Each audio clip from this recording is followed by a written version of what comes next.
সেখানে তিনটে ঢেউ, এই তল্লাটে তারা ছাড়া আর মনীষী নেই কেউ।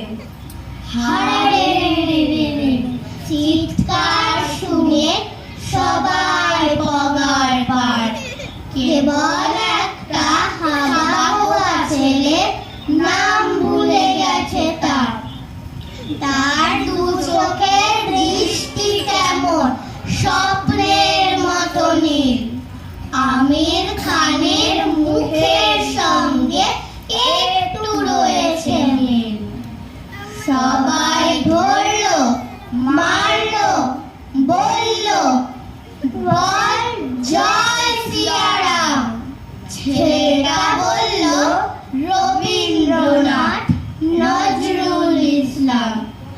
আরো একদল বলল বলতো আল্লাহু আকবার। ছেলেটা বলল বিরোধীয় আর অতীশ দীপঙ্কর।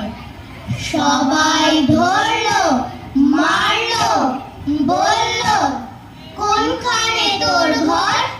ছেলেটা বলল ভারতবর্ষ, সবরমতীর চর।